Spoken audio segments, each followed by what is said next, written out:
नमस्ते, सत श्री अकाल। मैं गौरव कुमार मिश्रा, आपका दोस्त, आपका भाई, एक नए अपडेट के साथ यहाँ पे आया हूँ।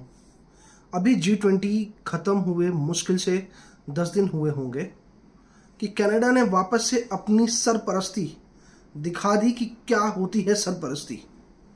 G20 ख़त्म होने के बाद इवन G20 में जब कनाडा के प्राइम मिनिस्टर आए थे जस्टिन ट्रूडेव, उन्होंने चाहा और काफ़ी कोशिशें की कि खालिस्तानी मूवमेंट के बारे में, और एक उनके यहाँ पे खालिस्तानी लीडर का असैसिनेशन हो गया था, उसके रिगार्ड में वो प्राइम मिनिस्टर मोदी जी से बात करना चाह रहे थे, बट मोदी जी ने उनको बात करने का कोई मौका नहीं दिया।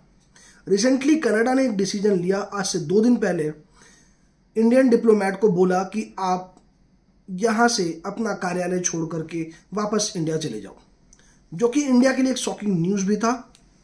नो डाउट इंडिया ने उसके अगेंस्ट में एक सबसे बड़ा जवाब दिया, जहां पे उन्होंने कनेडियन डिप्लोमेट को बोला कि 5 दिन के अंदर अंदर आपको अपना ऑफिस खाली करना है। कनेडियन गवर्नमेंट ने या कनेडियन पीएम ने बोला क्यों? अब बात यहां पे आती है कि कनाडा और इंडिया के रिलेशन नो डाउट अच्छे हैं, बट यहां पे जो कनाडा के पीएम है जस्टिन ट्रूडेव, वो अपना रिलेशन खुद ब खुद इंडिया के साथ में खराब करना चाह रहे हैं। और उन्होंने काफ़ी कोशिशें की और पास्ट में उन्होंने काफ़ी ऐसे बयान दिए, काफ़ी उनकी ऐसी एक्टिविटीज़ थी जहां पे उन्होंने खालिस्तानी मूवमेंट को काफ़ी सपोर्ट किया। हमारे डिप्लोमेट मिशन पे वहां पे कई बार हमला हुआ, भारतीय तिरंगे झंडे के ऊपर खालिस्तानियों ने गलत तरीके से व्यवहार किया, बट कनाडा गवर्नमेंट ने कुछ भी नहीं बोला। कनाडा गवर्नमेंट ने अभी एक रिसेंट में इंडियन डिप्लोमेट को बोला कि उनके यहाँ पे उनकी कैनेडियन सॉइल पे हरदीप सिंह निज्जर, आप इसकी फोटो देखोगे गूगल पे तो इसकी फोटो काफी हंसती हुई दिखेगी, बट ये किसी ओसामा बिन लादेन से कम नहीं था। इसने काफी प्लानिंग कर रखी थी इंडिया में कैसे फंडेड टेरर को फैलाना है। इसका बस एक ही मोटिव था, हरदीप सिंह निज्जर का। अब बात आती है कि खालिस्तानी होते क्या है। हमारे सारे भाई, सारे सिख भाई ऐसा सोचते नहीं है, बट कुछ ऐसे सो कॉल्ड खालिस्तानी लोग हैं या सिख लोग हैं। सो कॉल्ड सिख की मैं बात कर रहा हूं, बिकॉज हमारे सिख भाई बहन कभी ऐसा सोच ही नहीं सकते, बिकॉज उनके गुरुद्वारे यहाँ पे हैं, उनके गुरुओं का काफी सम्मान होता है यहाँ पे, एंड इंडिया हमेशा से गुरुओं का सम्मान करता चला आया। बट कुछ लोग अपनी राजनीतिक रोटियां सेकने के लिए कनाडा में जाकर के बस जाते हैं और वहां से इंडिया के अगेंस्ट में आग उगलना चालू कर देते हैं। उसमें से एक था हरदीप सिंह निज्जर भी। तो हरदीप सिंह निज्जर चाह रहा था कि वो इंडिया में कुछ लड़कों को पैसे देकर के भड़काए और फंडेड टेरर यहां पे चालू करे, जिसके लिए उन्होंने एक सबसे बड़ी न्यूज बता रहा हूं, जिसके लिए हरदीप सिंह निज्जर ने पाकिस्तान के ISI के संपर्क में आकर के ट्रेनिंग भी लिया था उसने। अब बात आती है कि भारत के ऊपर जस्टिन ट्रूडेव, जिन्होंने आरोप लगाया अपने कनाडियन पार्लियामेंट में कि हरदीप सिंह निज्जर की हत्या के पीछे एजेंट ऑफ इंडियन गवर्नमेंट है, जिसका उन्होंने कोई भी सबूत भी नहीं दिया। इवन कनाडियन गवर्नमेंट का जो अपोजिशन पार्टी है उसने भी मांगा कि आप इसके कोई सबूत दिखाइए, तो जस्टिन ट्रूडेव उसको कुछ भी सबूत नहीं दिखा पाए। बस ये एक इनकी थियरी है। क्यों? क्योंकि जस्टिन ट्रूडेव को लगता है कि अगर हम खालिस्तानी मूवमेंट के सपोर्ट में रहेंगे तो हमको हमारा वोट बैंक मिलता रहेगा। अब आप बिलीव नहीं करोगे कि इंडिया और कनाडा के इतने रिलेशन इतने रॉक बॉटम तक आ चुके हैं ना। रॉक बॉटम का मतलब खत्म होने के कगार पे, बिकॉज इंडिया ये चीजें कभी बर्दाश्त नहीं करेगा और इंडिया ये चीजें कभी सोच नहीं सकता है। इंडिया में खालिस्तानी मूवमेंट कभी पनप नहीं सकता है, ना पनपेगा, ना पनपता था, बिकॉज कभी ये सब चीजें क्यों सोच नहीं सकता। खालिस्तानी मूवमेंट का उनका एक पर्पस था। उनका ये पर्पस था कि मैं पंजाब में ही हम लोग रह करके एक अलग कंट्री बनाए। इसके लिए वो इंडिया में तो सक्सेस नहीं हो पाए। इंडिया में सक्सेस नहीं हो पाया, इस चक्कर में उन्होंने कनाडा में, या आप कह लो कि कई खालिस्तानी सेपरेटिस्ट ने कनाडा की शरण ली और वहां पे जाकर के भारत के अगेंस्ट में उन्होंने भारत के अगेंस्ट में आग उगलना चालू कर दिया। अब बात आती है हरदीप सिंह निज्जर था कौन? ये एक सेपरेटिस्ट लीडर था, जो कि इंडिपेंडेंट सिख स्टेट को लेकर के बात करता था, जो इंडिया में कभी पॉसिबल हो ही नहीं सकता है, ठीक है, because India will never support. और ये लोग क्या करते हैं, इंडिया में पैसे भेजते हैं और जो भी अनएम्प्लॉयड लोग होते हैं या जो भी यंग एज के बच्चे होते हैं उनको ये लोग क्या करते हैं, बहकाते हैं। और ये क्यों करते हैं, क्योंकि इनका ये पॉलिटिकल एजेंडा होता है।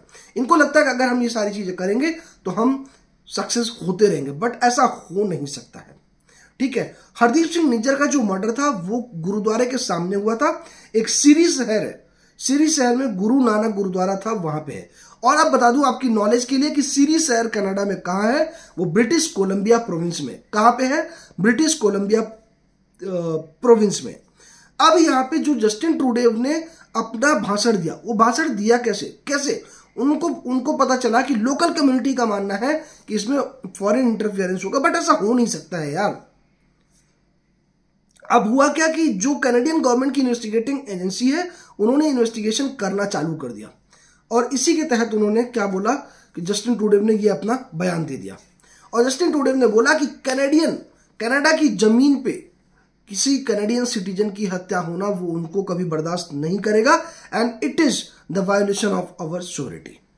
भारत ने तुरंत उसको रिस्पॉन्स दिया, भारत ने एक रिस्पॉन्स दिया। भारत ने क्या बोला कि नहीं, अब जो कनाडा का डिप्लोमेट होगा वो 5 दिन के अंदर अंदर उसको भारत छोड़ना पड़ेगा। ये भारत की तरफ से एक सबसे बड़ा, यू कैन से दैट सबसे बड़ा एक डिसीजन था।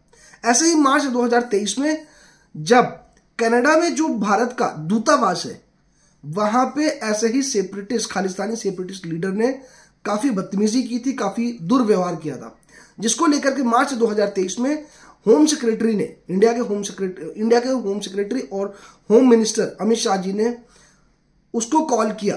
किसको, जो कनाडा का डिप्लोमेट था यहाँ पे इंडिया में, उसको कॉल करके बोला कि ये सब चीजें बर्दाश्त नहीं होगी। अब मैं बात करता हूं कि ओवरऑल लेवल पे इंडिया और कनाडा का रिलेशन क्या है। अगर मैं बात करूं कि इंडिया और कनाडा के, it is one of the largest Indian diaspora, जहां पे भारत से कई लोग जाते हैं बाहर कनाडा में पढ़ाई करने के लिए बिकॉज उनको स्कॉलरशिप मिलती है। द सेकेंड पार्ट, अगर मैं सेकेंड पार्ट की बात करूं कि कई कैनेडियन कंपनियां ऐसी हैं जो इंडिया में अपना काम कर रही हैं। इवन कैनेडियन पेंशन फंड या जो ओंटारियो टीचर्स फंड है उसके भी इन्वेस्टमेंट हमारे कहां पे है, इंडिया में हुए।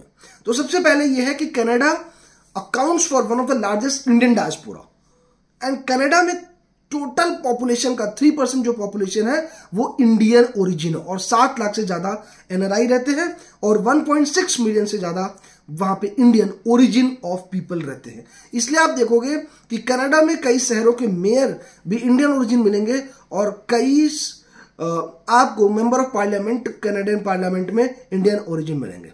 And both the countries have the deepest, you can say that, economic linkages. कैसे कि कैनेडियन पेंशन फंड जो है 55 बिलियन यूएस डॉलर का, उससे ज्यादा का इन्वेस्टमेंट उसने इंडिया में कर रखा है। अब आप समझ सकते हो कितने पैसे वो कमा रहा है, बिकॉज इंडिया में अपॉर्चुनिटी ही अपॉर्चुनिटी है। We are the developing country और इंडिया में इतनी ज्यादा अपॉर्चुनिटी है, इसलिए मैक्सिमम फॉरेन कंट्रीज यहीं पे आ रही है।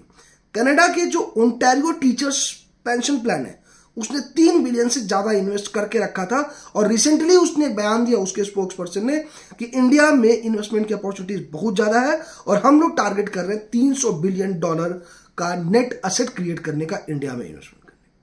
अब मैं बात करूं कि डीप इंडिया का और इकोनॉमिक रिलेशनशिप कैसा अच्छा है।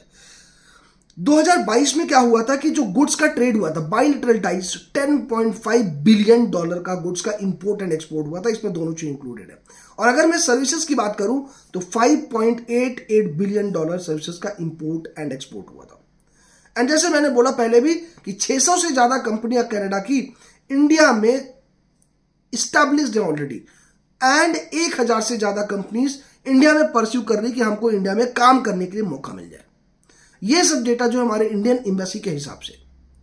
सो मैं इतना ही कहूंगा कि कनाडा ने, इवन पीएम जस्टिन ट्रूडेव ने प्रधानमंत्री मोदी जी के साथ में, इवन और इंडिया के साथ में एक बहुत बड़ा पंगा ले लिया है कि G20 खत्म होने के बाद में वापस से वो अपनी कंट्री गया, जहां पे उसने एक सरपरस्ती दिखा दी कि नहीं, कनाडा का असली रूप क्या है।